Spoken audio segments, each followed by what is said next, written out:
Hi parents and students, I'm at home grading our exit tickets from yesterday, and I just wanted to run through what the lessons have been.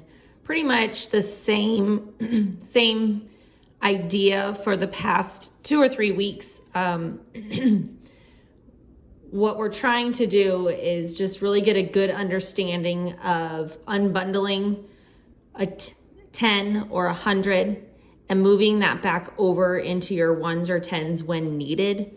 So what we've done to kind of start the process is we've shown our 1s, 10s, and 100s and shown that subtraction. So we'll put 1 100, 5 10s, and then 3 1s. And then we ask ourselves, do we have enough?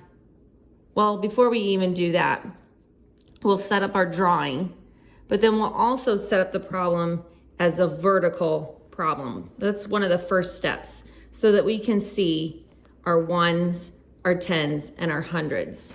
So then we can see how they match up. We have 153 and then 153 on our drawing also.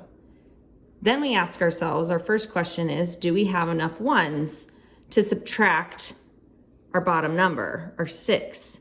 And we look at our drawing, but then also really look close and compare to the top number, and we can tell that we don't have enough. So what we'll do on our drawing is we will take 110, cross it off, and then we move it over and show that it breaks up into 10 1s. So then we can easily see here's 10 1s plus the 3 1s, so that's 13.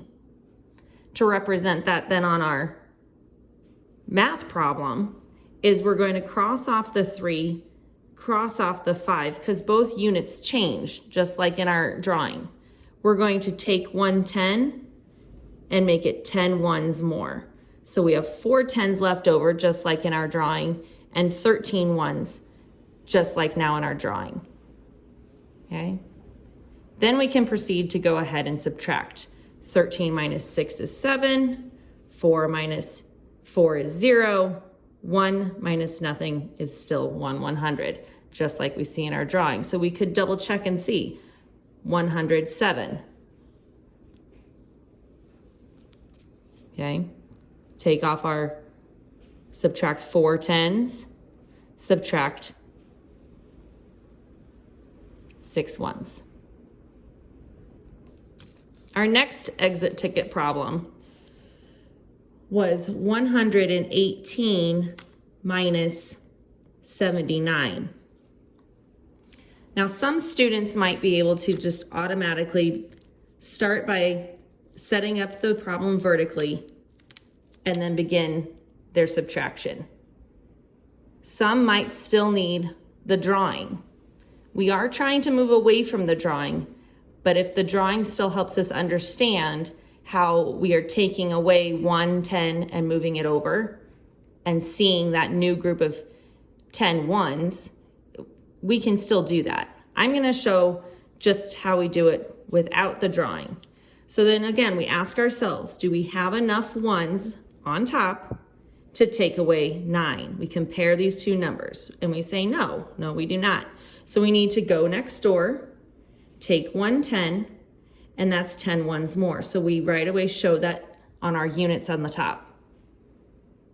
Then we look at our 10s. Do we have enough 10s to take 7 away on top? And we don't, we have 0 now. So we have to do the same thing. We're gonna cross off 100, take 1 away, now add that to our 10s column, because we know that 10 10s is 100. So we can cross that off and put 10. You can also put the 1 right next to the 0 to make that a 10. Up to you. Now we can see that all of our units are big enough on top that we can subtract our bottom numbers. And we look at our 1s column. 18 minus 9 is 9.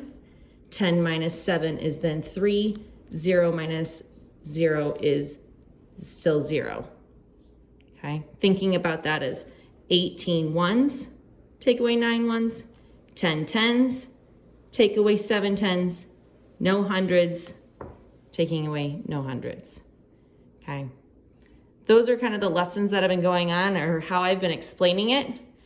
I wrote the same message to several students about what we are trying to understand and how to show that on their work. If you could talk to your student and ask them what they're not understanding and maybe get back to me, I'd appreciate any feedback you have from our lessons. We have been working on this for quite some time. So to go into Christmas break and still not really have a full understanding of it kind of makes me nervous. So if you would please check with your student, give me any feedback that you have. I really would greatly appreciate it. We can work on it here in the last few days before we go. So thank you for all you do, and we'll talk to you soon.